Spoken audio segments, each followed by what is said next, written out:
उपापातकानां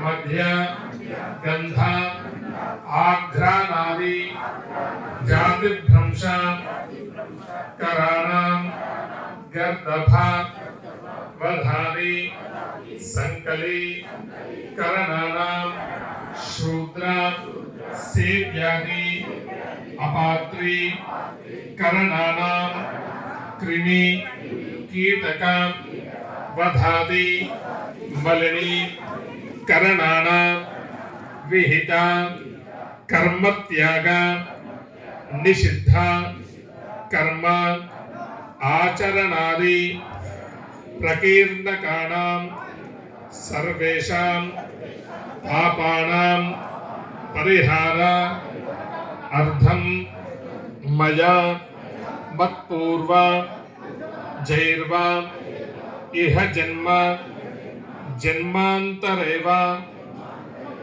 कृत सर्पवधा सर्पहिंसा दंष्ट्र उत्कीलन दृष्टिबंधन दिग्बंधन सम्मोहन वशीकरण सर्प आश्रित गुह गोपुर वल्मीक वृक्ष जलाशयादि नाशन सर्पविधि अवरोधन तन्मलनी करण तत्स्थाने गृह गोष्ठादि निर्माण तत् स्थानस्थ दारुच्छेदन तद्वनस्थ शुक सारिक मार्जाल कृमिकीटक जंतुहिंसन सर्पकेली दर्शन सर्प संस्कार प्रतिष्ठा बलिपूजादि अवहेलन आदि दोषैः समुद्भूत सकल सर्पकुल ताप कोप शापानां उपशमन अर्धं सर्वेषां जातक भावे लग्न चतुर्थ षष्ठ सप्तम अष्टम दशम द्वादश अन्यतम भावस्थित राहुग्रह सूचित सर्वविध सर्पबाधा वशात् जनिष्य मानानां कुष्ठादि महा व्याधीनां पतन अपघात घातादि अरिष्टानां समस्त मृत्यु कंटकानां तथा सांप्रतम् अनुभूय मानानां विविध क्लेशानां परिहार पूर्वकं सकल सर्पकुल अनुग्रह प्राप्त्यर्थं मम इह जन्म अन्य जन्म वा संजता अष्टक पर्वादि पैत्रक नैमित्तिक कर परद्वेष गुरुद्वेष मृगशाव भक्षण रत्नापहरण बालघात वत्स वियोजन मातापितृ द्वेष मातापितृ रक्षण अभाव वंशच्छेदन भ्रूणहनन భ్రూణహనన ఆది దోషానాం పరిహార పూర్వకం మమ రూప సౌభాగ్య ప్రాప్త్యర్థం మమ సహ కుటుంబానాం సంకల్పిత సమస్త కార్యేషు అనుభవ స్థిత నానావిధ సంకట దుఃఖ క్లేశ విఘ్న బాధ నివృత్తి ద్వారా సమస్త కార్యాణి శీఘ్రమేవ నిర్విఘ్నత సిద్ధ్యర్థం యథాశక్తి సంభవతు ద్రవ్యైః సంభవతు పదార్థైః సంభవిత నియమేన అన్యోన్య బ్రాహ్మణ భక్తజన దాతృజన బంధుజన సహాయేన యథాశక్తి ఆశ్లేష నక్షత్ర యామక సర్పబలి దానాఖ్యం శుభకర్మ అహం కరిష్యే. చేతిలో ఒక చుక్క నీళ్ళు వేసుకొని మీ మండపం ముందు వదిలిపెట్టండి. పెట్టుకోండి. గ్లాసు లోపల కొద్దిగా పసుపు కుంకుమ అక్షతలు కొద్దిగా వేసుకోండి. 2 గింజల అక్షతలు వేసుకొని ఒక పువ్వు వేసుకొని మూతలాగా చేపెట్టండి. తదంగత్వేన కలశార్చనం కరిష్యే. కలశం గంధపుష్పాక్షతైర్భ్యర్చ్య కలశస్ముఖే విష్ణుగంధేర్దస్మానదాః మూలే తత్ర స్థితో బ్రహ్మ మధ్యే మాటకనాస్పదాః కుక్షౌదాగరా సర్వే సప్తద్వీపావసుంధరా ఋగ్వేదోధైర్వేద సామవేదోక్తధర్మణః అంగే చ దహితాः సర్వే కలశాంపజమాటితాः అత్ర గాయత్రీ దావిత్రీ సరస్వతీ శాంతి పుష్టకరే తథా సర్వే సముద్రాతరతస్తీర్థాని జలదానదాః. ఆ పువ్వుతోటి నీళ్లను కలపండి. గంగే జమునే కృష్ణే గోదావరి సరస్వతి నర్మదే సింధు కావేర్యో జలేస్మిన్ సన్నిధిం కురు కావేరీ తుంగభద్రా కృష్ణవేణీ చ గౌతమి భాగీరథీ చ విఖ్యాతాః పంచగంగా ప్రకీర్తితాః. ఆ పువ్వుతోటి మొదలు కలశం దగ్గర నీళ్లు చల్లండి. కలశోదకేన దేవం సంప్రోక్ష్య మీ ముందున్న మంటపం మీద చల్లండి. దేవం సంప్రోక్ష్య మీ దగ్గరున్న పూజా సామాను పైన నీళ్లు చల్లుకోండి. పూజాస్థలం పూజా ద్రవ్యాన్ని సంప్రోక్ష్య ఆ తర్వాత మీపైకి భార్య పిల్లల మీదకి చల్లుకోండి. ఆత్మానం సహ కుటుంబం సంప్రోక్ష్య. నేను చెప్పే పదాలు జాగ్రత్తగా వింటూ ఉండాలి, జాగ్రత్తగా పని చేసుకుంటూ ఉండాలి. అర్థమైందా? మామూలుగా పుణ్యం రావడానికి ఇప్పుడు మనం చేసుకునేది సత్యనారాయణ వ్రతం కాదు, ఏ కేదారేశ్వర వ్రతం కాదు, ఏ లక్ష్మీ వ్రతము కాదు. మనం చేసుకున్న పాపం పోగొట్టుకోవడం కోసం చేసుకునేటువంటి ఆశ్లేష బలి. అందుకనే చెప్పిన పనిని జాగ్రత్తగా వినాలి, జాగ్రత్తగా చేసుకోవాలి. దేవుడి దగ్గర జల్లిళ్ళు, పూజా సామాన్ పైన జల్లిళ్ళు. భర్తతోటి భార్య మీద చల్లుకోవాలి, పిల్లల మీద చల్లుకోవాలని చెప్పిన. భార్య పిల్లల మీదకి చల్లుకోండి అని చెప్పిన. ఆశ్లేష బలి చేసుకుంటారు. మీరు ఇంతసేపు జాగ్రత్తగా సంకల్పం చెప్పుకున్నారా? చెప్పిల్లా లేదా? ఏదో అయ్యగారు ఏదో చెప్పిల్లు నేను చెప్పినాం అనుకున్నారా? చెప్పినప్పుడు ఏదన్నా కొద్దిగా అర్థమైందా? కొంతైనా అర్థమైందా? ఏదో మాకు సంబంధం లేని భాష అనిపించింది. అర్థమైంది కదా? ఎక్కడి నుంచి వచ్చిన మొదలుకొని నేను పుట్టినప్పటి నుండి అని దగ్గర నుంచి మొదలు పెట్టుకుందాం. మమ సహ కుటుంబానాం సపరివారాణం. అయ్యా నేను ఒక్కనే కాదు, నా ఇంటి మొత్తం నా బ్యాచ్ మొత్తాన్ని కలుపుకొని, అంటే నేను నా భార్య నా పిల్లలు అందరితో కలుపుకొని. ఏ విధంగా? ఇహ జన్మని అతీత జన్మసు, ఈ జన్మలో కావచ్చు, లేదా ఇంతకుముందు నేను ఎన్నిసార్లు పుట్టిపోయానో తెలియదు కాబట్టి ఆ జన్మలలో అన్నిట్లలో కావచ్చు. చెప్పలేం కదా, ఎప్పుడు ఎక్కడ పుట్టి ఏం చేశామో మనకు తెలియదు. ఈ జన్మలోనే నిన్న ఏం తిందామో మనకి ఇప్పుడు గుర్తుండి చాలు. అవునా కదా? ఎందుకంటే మర్చిపోతాం. మన మెమరీ కార్డు పనిచేస్తున్నా కూడా మనం మర్చిపోతున్నప్పుడు అయితే ఎప్పటికప్పుడు ఏ ఏ జన్మల్లో ఉండేటువంటి మెమరీ కార్డులు అక్కడనే వదిలేసి వచ్చినప్పుడు అవన్నీ మనకి ఎందుకు గుర్తుంది? కానీ కాలం గుర్తుపెట్టుకో.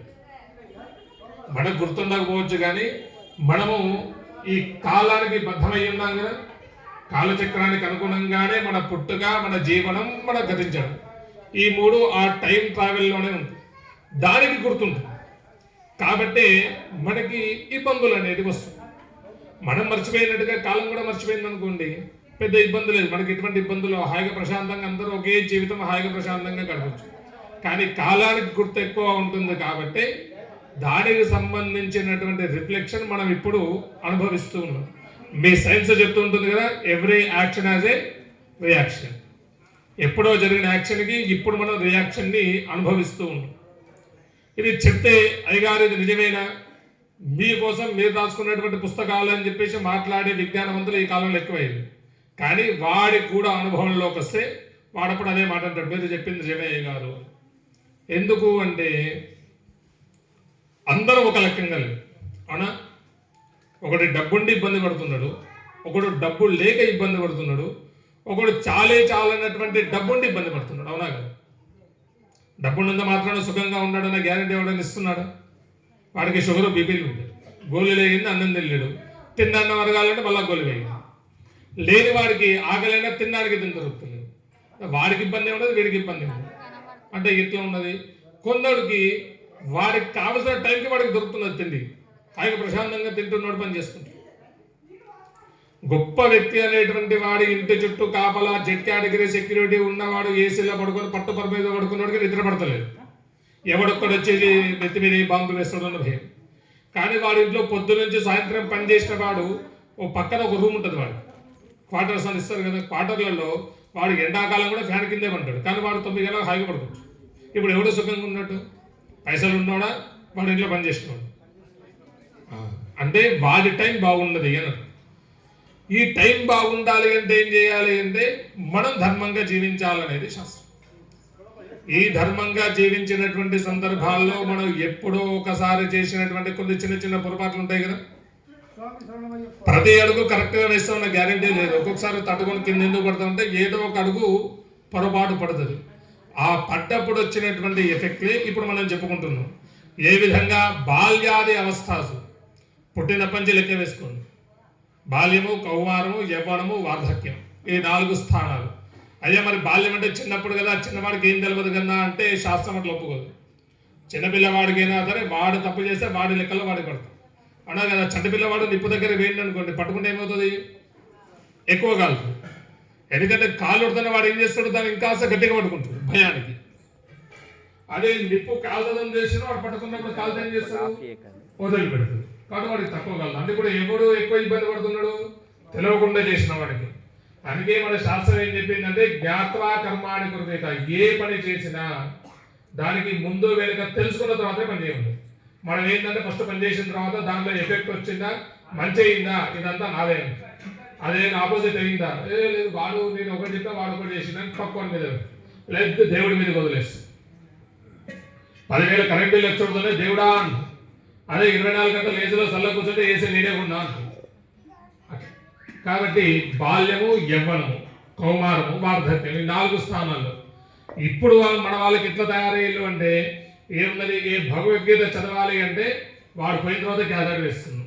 రామాయణ భారతాలు చదువుకుంటారా అంటే అది మెల్లగా రిటైర్మెంట్ అయిన తర్వాత చదువుకుంటా అంట. నీకు జ్ఞానం ఎప్పుడు కలుగుతుంది? రామాయణం, భారతము, భాగవతము, భగవద్గీత చదివితే నీ జీవితం ఎట్లా పోవాలో తెలుస్తుంది. అంటే ఎప్పుడు చదవాలి? మనం జీవితం స్టార్ట్ చేసినప్పుడు చదవాలి, అంతే కదా చదివితే ఉండదు.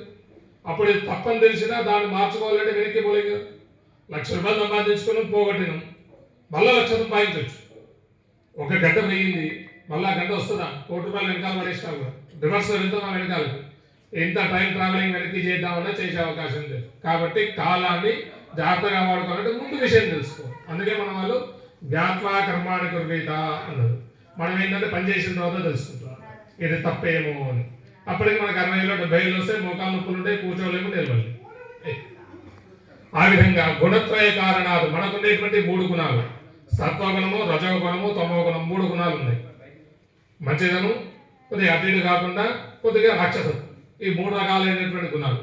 మనం మంచిగా మన సంపాదన మనకు వచ్చి మంచిగా హాయిగా ప్రశాంతంగా వెకేషన్ హాయిగా వెళ్ళొచ్చాను అనుకోండి, అప్పుడు వీడు బాగానే ఉంటుంది. ఏదైనా అప్పు ఇచ్చినోడు ఉరికొచ్చింది అనుకోండి, అప్పులో వీళ్ళు రజోగుణం బయటకు వస్తుంది. అదే వీడెవడికన్నా పైసలు ఇచ్చి వాడు ఇవ్వలేదు అనుకోండి, అప్పుడు వీళ్ళు ఉన్న తమోగుణం బయటకు వస్తుంది. అవునా కదా? ఉన్న పైసలు ఉన్నప్పుడు హాయిగా ఎంజాయ్ చేసినప్పుడు వీడికి ఏం బాధలేదు, తిరుగుతాడు, తింటాడు, ఎగురుతాడు, ఏదైనా చేస్తాడు, అప్పుడు వీడికి ఏముండదు. వాడు అడిగింది అనుకో, అన్న ఎక్కడ పోతా ఇస్తా కదా, రజోగుణం బయటకు చూపెడతాడు, లేదా వెంటనే బతిమలాడు. అదే వీడికి ఇవ్వాల్సిన దగ్గరకు వచ్చేసరికి వీడు చెయ్యి కూడా ఎత్తుతాడు, నా పైసలు నాకు ఇవ్వడానికి ఏంటి అని. ఆ 3 రకాల గుణాలు మనలో ఉంటాయి. ఈ 3 గుణాలతోటి జ్ఞానత అజ్ఞానతష్ట, తెలిసి తెలియక, తెలిసి చేసిన దానికంటే ఇంత చెప్పుకున్నట్టుగా తెలియకుండా చేసిన దానికే ఎఫెక్ట్ ఎక్కువగా ఉంది. బ్రహ్మహత్యాది మహాపాతకానం ఇక్కడ నుంచి మొదలుకొని, అంటే అల్టిమేట్ గా ఉండేటువంటి పాపాలు, అంటే పెద్ద ఎత్తున చేసేటువంటి పనిగట్టుకొని చేసేటువంటివన్నీ కూడా. తర్వాత గురునిందాది అతిపాతకానం, అగమ్యాగమనాది అనుపాతకానం, గోవధాది ఉపపాతకానం, ఈ విధంగా ఇవన్నీ పెద్ద తరంలో ఉండేటువంటి పాపం. అంటే ప్రత్యేకంగా పోయి ఆవుని చంపుతేనే వస్తుందన్న పాపం కాదు. గోవధాన్ అంటే ఆవు మొదలుకొని ఏ జీవిని హింసించినా కూడా అది పాపం కిందకే వస్తుంది, అంతే కదా. ఇంకోటి ఏంటి అంటే మనం ఏం చేస్తాం, ఒకరిని గట్టిగా కొడుతున్నారు, ఒకరిని 4 వేసి కొడుతున్నారు అనుకోండి, నీకు బలం ఉండి దాన్ని ఆపకపోతే ఆ కొట్టినప్పుడు చూసినటువంటి ఉన్న పాపంలో వాడు కొట్టినప్పుడు ఎంత పాపం ఉండదో వాడికి, దాంట్లో నీకు కూడా పావలా వాటాలు వస్తుంది. నువ్వు అడ్డుపడి దాని కనుక మధ్యలో అడ్డుపడ్డావు అనుకోండి నీకేం కాదు. కానీ వాడి కొడుతున్నారు కానీ నన్ను కొడతలేడు కానీ అని చెప్పేసి మనం అక్కడిని బయటపడతాం చూసాము. అప్పటికి దెబ్బల నుంచి తప్పించుకోవచ్చు, కానీ కాలం కొట్టేటువంటి దెబ్బలు మన మీద దాంట్లో పావంతో మనకు వచ్చేస్తుంది. ఆ విధంగా పాపాలు మధ్య గంధాగ్రాణాది తెలిసిన ముచ్చట, మధ్యాహ్నం అందరికీ తెలిసిన ముచ్చటే. అది లేకపోతే న్యూ ఇయర్ సెలబ్రేషన్స్ లేదు, తాగడం కోసమే జనవరి ఫస్ట్ మనం చేసుకుంటాను. ఇది అందరూ ఒప్పుకోవాల్సిన ముచ్చట, అవునా కాదు? ఏమంటారు ఇప్పుడు అందరూ సైలెంట్ గానే ఉన్నారు, కానీ మనం ఏం చేసేలో తెలుస్తుంది. 1వ తారీఖు నాడు పేపర్ చూస్తే తెలుస్తుంది, 31వ తారీఖు నాడు 8 కోట్ల మద్యం అమ్ముడు అయ్యింది. మరి మనం కాకపోతే జంతువులు తాగుతున్నాయి, మనమేగా తీసుకునేది. అదేదో ఫేస్బుక్లలో వాట్సాప్లో కూడా వస్తుంది, 1వ తారీఖు నాడు ముస్లిమ్స్ వాళ్ళ పని వాళ్ళు చేసుకుంటారు, క్రిస్టియన్స్ ఏమో చర్చిలో ఉంటారు, హిందువులు మాత్రం విధవల్లాగా రోడ్డు మీద తిరుగుతుంటారన్న పోస్ట్ని మనందరం షేర్ చేస్తాం. 31 పొద్దున, రాత్రి కూడా అదే బాటలు పడుతుంది. అంటే తప్ప ఎవరి దగ్గర జరుగుతున్నది? మనది వాళ్ళు మంచిగానే ఉంటుంది. 31 అనేది మొదలు పెట్టిన వాడు మంచిగానే ఉంది. మన వాళ్ళు రోడ్ల బండి అటు ఇటు తిరిగి బండ్ల నుంచి కింద పడి 1వ తారీఖు నాడు జనరల్ హాస్పిటల్ పోయినా ఎక్కడికి పోయినా ఎవరెవడు ఏం చేసిందో తెలిసిపోతుంది, లేదా డంకర్ డ్రైవర్ దగ్గర పోతే రికార్డు దొరుకుతుంది. ఈ విధంగా చేస్తే ఏమవుతుందంటే జాతి భ్రంశకరాణ, అది మన యొక్క స్థానాన్ని కించపరుస్తూ ఉంది. అంతే కదా, ఒక ఫంక్షన్కి అందరిని పిలిచినట్టుగా తాగుపోతుంది పిల్లలు, మీరు రాకపోతే నేనేమనుకుంటారు, అవునా కదా? మన ఫంక్షన్లలో ఉన్నాను పిలుస్తాం, కానీ ముఖ్యంగా ఉన్నాను పిలుస్తాం. అట్లా అంటే మన యొక్క స్థానాన్ని మనం పోగొట్టుకోవాలంటే ఇవన్నీ కూడా మనం దగ్గర తీసుకుంటే మిగతా విషయాల్లో దూరం అవుతాం. ఆ తర్వాత గర్భవధాది సంకలీకరణానం, శూద్ర సేవ్యాది అపాత్రీకరణానం, క్రిమికీట వధాది మలనీకరణానం, చిన్న చిన్న జంతువుల్ని వాటిని వీటిని హింసిస్తూ ఉంటాం చూసారా. చీమలు చక్కగా పోతున్నప్పుడు పోయి వీడు దాని మీద కాలు పెడతాయి, అప్పటికి అవి పోతాయి, కానీ వీడికి ఆ పాపం వస్తుంది. అవి ఎక్కువగా ఉన్నాయి అనుకోండి, వీడు పొరపాటున అటు ఇటుగా కాలు పెడితే వీడికి కొడుతాయి, లేదా అవి పోతాయి. అదే కుక్కలు కానివ్వండి, పిల్లలు కానివ్వండి, వీటన్నింటినీ ఎప్పటి మరి కొడతాం, అవునా కదా? అవి పాపం అరుచుకుంటా పోతాయి, కానీ మన అదృష్టం ఏంటంటే మనకి మన భాష పూర్తి కదా. అదే ఒకప్పుడు రాజుల కాలంలో ముందు యుగాలలో వాళ్ళకు ఉన్నట్టుగా జంతువుల భాష తెలుసుంటే అది ఎంత గట్టిగా తిట్టిందో తెలుసుకుంటే వీడి పరిస్థితి ఎంతో అర్థం చేస్తుంది. వాడి భాష మనకు రాదు కాబట్టి అది ఎంత అరిచినా అది అరిచింది అనుకుంటాం కానీ తిట్టింది అనుకో. అదే ఓ సింహమో పులో ఎదురుగా వచ్చింది అనుకోండి, ఏం చేస్తాం? మన ఊరు కూడా మొదలు, అవునా కదా? అంటే మనకంటే ఎదురుగా బలవంతుడు ఉంటేనేమో మనం భయపడం, అదే బలహీనమైనటువంటి దాన్ని మనం కొడతాం. ఇక్కడ విషయం ఏంటి అంటే మామూలుగా ఒక మాట ఉన్నది కదా, బలవంతుడితో పెట్టుకోవచ్చు కానీ బలహీనతో పెట్టుకోవచ్చు అని మనం అనుకుంటాం. కానీ బలహీనతను పెట్టుకుంటేనే మనకి చాలా ఇబ్బంది వస్తుంది. ఎందుకంటే బలవంతుడు అనుకోండి, మనం వాడిని గట్టిగా వాడు కొడితే వాడికి ఏం కాదు, వాడు రివర్స్ వాడు కొడతాడు, మన పని అయిపోతుంది, అక్కడికి చాప్టర్ క్లోజ్, మళ్ళీ వాడు వెళ్ళిపోతాడు, ఇక వీటి గురించి పట్టించుకోండి. అదే బలహీనుడిని కొట్టినప్పుడు ఏమవుతుంది అంటే వాడిని గుర్తు పెట్టుకోవచ్చు. ఆ నొప్పి ఉన్నందరూ ఆలోచించినప్పుడల్లా ఈ దెబ్బ నన్ను ఎవడు కొట్టిండు అని ఆలోచిస్తే మన పేరు గుర్తుకు వస్తుంది కదా. అప్పుడు బలహీన క్షణంలో వాడికి కోపం వచ్చి వాడు ఒక మాట మనం మనకంటే గట్టిగా ఉన్నవాడు మనం తిట్టుకుంటాం చూసారా, ఆ విధంగా తిట్టుకోవడం జరుగుతుంది. అది ఏమవుతుందంటే కాలక్రమంలో అది శాపంగా మారి మళ్ళీ మనం వెనకాల వస్తుంది. అందుకని బలహీనతతో చాలా జాగ్రత్తగా ఉండాలి. అప్పటికప్పుడు మనం నేనే విజేత అని చెప్పేసి మనం తమ్ముడు ఇట్లా అనొచ్చు, కానీ ఆ తర్వాత వ్యక్తిని మనం అంచనా వేయడం కూడా కష్టం. ఎందుకంటే వాడు ఏ విధంగా తెచ్చుకున్నాడో తెలియదు. అదే దుమ్మెది పోసారంటారు చూసారా, అటు వాడు ఏదో మాట అంటారు, అదే వ్యక్తి పడుతుంది. ఎక్కడ పడుతుంది? అది మన జాతకం వరకు వస్తుంది. మన జాతకంలో ఉండేటువంటి దోషాల ద్వారా ఇది దానికి హెల్ప్ చేస్తుంది. ఆ విధంగా తర్వాత విహిత కర్మ త్యాగం, నీకు చెప్పిన పని వదిలిపెట్టేసి పక్కోడి పనులలో నిలబెట్టు. వీడు చెప్పిన పని వీడు చేయడు కానీ పక్కోడికి సలహాలు ఇస్తారు చూసారా, ఆ విధంగా విహిత కర్మ త్యాగ నిషిద్ధ కర్మ ఆచరణాది ప్రకీర్ణకానాలు. అంటే మనం చేయాల్సిన పని కాకుండా ఏ పని పడితే ఆ పని చేయడం ద్వారా వచ్చేటువంటి దోషాలు. ఇటువంటి దోషాలు నేను ఈ జన్మలో చేయవచ్చు, లేదా పోయిన జన్మలో ఎక్కడైనా ఏదైనా చేయవచ్చు, లేదా ఈ జన్మలో నేను పుట్టినప్పుడు మనకి ఒక పేరు అడ్రస్ వచ్చింది కదా, ఒక గోత్రము ఒక పేరు మనం చెప్పుకున్నామా లేదు? మనం చెప్పుకున్నప్పుడు ఏం చెప్తాం? పూజల్లో కానీ ఎక్కడ కూర్చున్నా ఫస్ట్ ఏం చెప్తాం? మన గోత్రం చెప్పుకుంటాం. అంటే ఈ వంశానికి సంబంధించిన గోత్రం చెప్పుకుంటాం. ఆ తర్వాత ఇంటి పేరుతో సహా మన పేరు చెప్పుకుంటాం, అవునా కదా? అంటే మనకు ఒక కేరా బట్టర్స్ వచ్చింది అంటే ఆ కేరా బట్టర్స్ లో ఇప్పుడు ఫలానా ఇంటి పేరు వాడికి సంబంధించిన ఆస్తులన్నీ కూడా ఏమవుతాయి? వంశపారంపర్యంగా సాగుతూ వస్తుంటాయి, అవునా కదా? మన తాతల దగ్గర 100 ఎకరాలు ఉన్నాయి అనుకోండి, ఆయన జాగ్రత్తగా కాబడితే కొడుకుకి, కొడుకు దగ్గర మనవడికి, మనవడి తర్వాత తరానికి వస్తుంది, అవునా కదా? ఆ విధంగా ఆస్తులు కానీ, బంగారం కానీ, డబ్బు కానీ వస్తూ ఉండదా? అట్లనే ఇది DNA లాగా మన యొక్క వాళ్ళు చేసినటువంటి పాపాలు కూడా ఈ వంశంలో సాగుతూ ఉంది.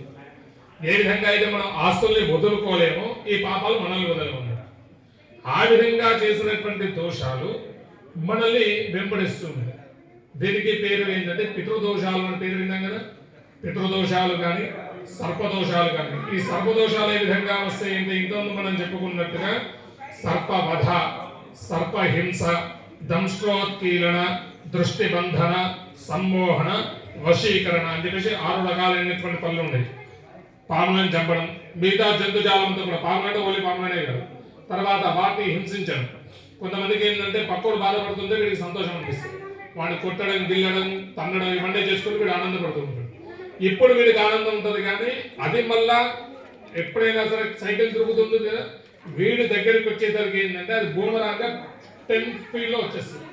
అంటే 1 ఉన్నది కాస్త 10గా మారి మన దగ్గరికి వస్తుంది. తర్వాత దంష్టోత్కీలన, వాటి కూరలు తీస్తారు. ఒకప్పుడు అంటే ఈ మధ్య కాలంలో మనకి తక్కువైంది కానీ, అంటే ఈ మధ్యన వాట్సాప్లలో, ఫేస్బుక్లలో పాములు కనబడుతున్నాయి కానీ పాములు ఆడిట్ చేసే వాళ్ళు కనబడుతుంది. మనం ఫోన్లలో చూసుకునే కనబడుతున్నాయి కాదు, ఆడిచ్చే వాళ్ళు కనబడుతుంది. వాళ్ళు ఏంటంటే కూరలు తీసేసి పాములు ఆడిస్తూ ఉంటారు. అట్లా దృష్టిబంధన, దిగ్బంధనం, సమ్మోహనం, వశీకరణం. ఒకప్పుడు నిధులు నిక్షేపాలు అనుకుంటూ తిరిగే వాళ్ళు ఈ సర్పాలని వాడుకుంటూ నిధుల నిక్షేపాల గురించి వేరే చేస్తూ ఉండే వాళ్ళు ఉండేవాళ్ళు ఎక్కువగా. మనకి పాతకాలం సినిమాలు చూస్తే దొరుకుతాయి ఇట్లాంటి వీడియోలు మంచిగా దొరుకుతాయి. ఏం చేస్తారో ఎట్లా చేస్తారో, లాస్ట్లో ఎవడు మిగలదు, ఆ సర్పము కనబడదు, ఈ సంబంధించిన ఆస్తులు కనబడదు. ఆ విధంగా ఈ విధంగా చేసినటువంటి దోషాలు. తర్వాత పాముల పుట్టలు ఉన్నటువంటి ప్రదేశాల్లో చెట్లు చేమల్ని నరికేసి తీసేసి మన ఇల్లులు కట్టుకుంటూ ఉంటాం కదా. ఇప్పుడు మన ఇల్లు ఉన్నది, మన ఇల్లు కూలగొట్టి ఎవడన్నా వచ్చి ఇల్లు కట్టుకున్నాడు అనుకోండి, మనకు బాధ ఉండలేదు.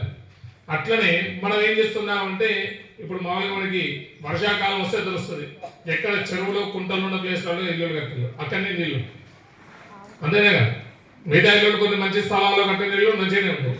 ఎక్కడైతే చెరువులు కుంటలు కూడు చేసి వాటిని మింగేసి ఇల్లులు కట్టారో అక్కడికి నీళ్ళు వచ్చి చేరుతాయి. అట్లా ఆ విధంగా కట్టుకున్నటువంటి దోషం, ఎందుకంటే వాటికి ఆవాసం చేసేసినాం కదా, ఆ దోషాలు కానీ ఇట్లాంటివన్నీ కూడా ఏమవుతాయి అంటే ఒక శాపంగా మారిపోయి, అంటే అది పరిణామించింది మన జాతకంలో లగ్న స్థానంలో కానీ, కుటుంబ స్థానంలో కానీ, పుత్రస్థానంలో కానీ, పత్ని స్థానంలో కానీ, గజస్థానంలో కానీ, మార్గ స్థానంలో కానీ, ఇట్లా 2, 4, 6, 8, 12 అని కొన్ని స్థానాలు ఉన్నాయి. ఆ స్థానాలలో కనుక రాహు ఉంటే అవి మనకి రిఫ్లెక్ట్ చేస్తుంది. అంటే మనకి ఇబ్బందులు కుదరడానికి ఇది మనకి పనిచేస్తుంటాయి. అంటే మనం మంచిగా చదువుతాం, అంతా బాగుంటుంది, ఇంటర్వ్యూ వరకు వెళ్తాం. మనకంటే ముందున్నోడు కొద్దిగా ఎడ్డోడైనా సరే వాడు సెలెక్ట్ అయ్యాడు, మనం సెలెక్ట్ అయ్యాం. వీడికి 90% మార్కులు ఉంటాయి కానీ వీడు సెలెక్ట్ కాడు. 60% ఉన్నాడు సెలెక్ట్ అయ్యి వాడికి ఉద్యోగం వచ్చేస్తుంది. లేదు పాపం వీడు 10 ఏళ్ళ వాడు ఉద్యోగంలో ఉంటాడు కానీ వీడి ప్రమోషన్ రాదు. వీడికంటే ముందు 3 నెలల క్రితం వచ్చిన వాడికి ప్రమోషన్ వస్తుంది. ఎందుకు వస్తుంది అంటే వాడు ఏదో కారణం చెప్తాడు కానీ ఇటువంటి దోషాలు. పెళ్లి కాదు, చూస్తుంటాడు వీడు మంచిగా ఉంటాడు, మళ్ళీ 6 ఫీట్ ఉంటాడు, తెల్ల ఉంటాడు, మహేష్ బాబు లెక్క, వీడి పెళ్లి కాదు. అన్ని సంబంధాలు వస్తూ ఉంటాయి, పోతూ ఉంటాయి. ఎట్లా పోనీ పెళ్ళి అయింది మంచిగానే ఉన్నారా అంటే పొద్దున్న చూద్దానే కదా, ఇంకా కిష్కింద కాండ అయింది అనుకోండి, ఏం చేస్తుంది? ఇద్దరు మంచిగానే ఉన్నారు, పిల్లలు పుడతలేరు, ఏం దోషం? అందరు బాగానే ఉన్నారు, పిల్లవాడికి మాటలు వస్తలేదు, ఇబ్బంది అయినా కదా. అంటే ఈ 8 రకాలైనటువంటి విషయాలలో మనల్ని ఏదో రకంగా వెనక్కి పడేసేటువంటి అవకాశాన్ని మనం పూర్వజన్మలో కానీ ఈ జన్మలో కానీ చేసినటువంటి పనుల ద్వారా ఇబ్బందులన్నిటి మనం ఏర్పాటు చేసుకుంటూ ఉంటాం. అందుకనే చేసే పనిని జాగ్రత్తగా తెలుసుకొని చేయాలన్న విషయం దీనికోసం. ఈ విధంగా జరిగినటువంటి దోషాలన్నీ కూడా మరి దోషాలు ఒకటే ఉంటే సరిపోదు కదా, అవి పోవాలి. మళ్ళీ ఇంకా చెప్పుకోవాలంటే గురుద్వేషం, మృగశామ భక్షణ. ఈ మాట అంటే అయ్యగారు అది లేకపోతే మాకు ముద్ద దిగారు కదా, మా పరిస్థితి ఏంటి అని మళ్ళీ మనమే అంట. మరి ఆ దోషం ఉంటుంది కదా, తినడం కరెక్టే, తిన్న తర్వాత దోషాలు కూడా మనం అనుభవించాల్సి వస్తుంది. దాని పేరే మాంస. దాని అర్థం తెలుసుకుంటే ఇంకో దాన్ని ముట్టుకున్నాం, కానీ అది లేకపోతే ముద్ద దిగదు. ఏం చేయాలి? తర్వాత బాలఘాత, చిన్నపిల్లల్ని కొట్టడం. కొంతమంది ఉత్తగా ఏ పని లేకుండా కూడా పోతూ పోతూ పక్కన ఉన్న కొట్టుకుంటూ వెళ్ళిపోతుంది. ఈ విధంగా కొట్టడం కానీ తిట్టడం కానీ. తర్వాత ఇంకా మాతాపితృ ద్వేష, మాతాపితృ రక్షణ అభావ. ఈ రెండు చాలా ఉత్తమమైనవి. ఈ మధ్యన మన వాళ్ళు చాలా మంది చేసేటువంటి పనులు ఇవి. మాతాపితృ ద్వేష, తల్లిదండ్రుల మీద ద్వేషం పెంచుకున్నాడా? ఈ మధ్యన సీరియల్ చూసి మన వాళ్ళందరూ అట్లే తయారవుతున్నారు. అత్తామామల మీద తల్లిదండ్రుల మీద ద్వేషం బాగా పెంచుకొని తయారైన వాళ్ళు మన పక్కనే ఉంటారు, పెద్ద ఇబ్బంది ఏం లేదు. ఏ విధంగా అయితే తల్లిదండ్రుల మీద కోపం పెంచుకుంటాడో వాడిని ఎవడు కావాలి.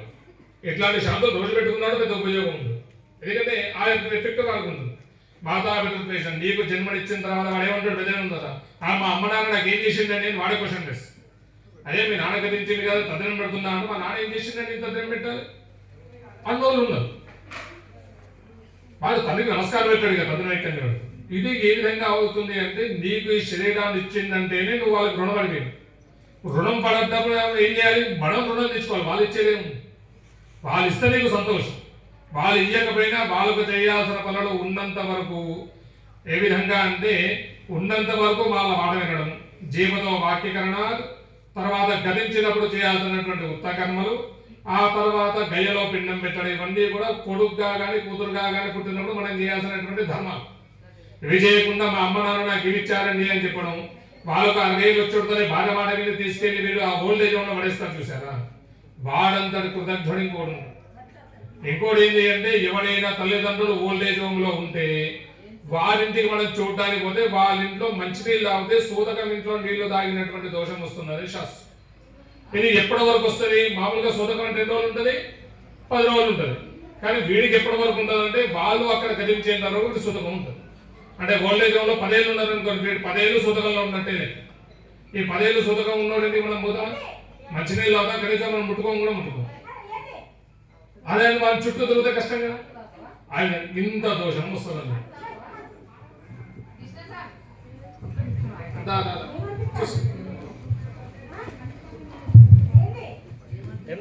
ఎండకిట్లా కూర్చొని మరి కాదా అమ్మ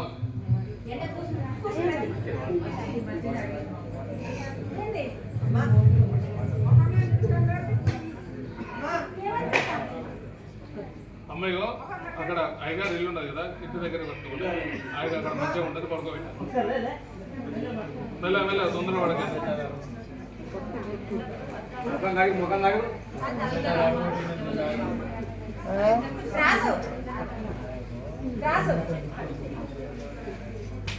ఏమైందా ఎండ కూర్చున్న ఛాన్స్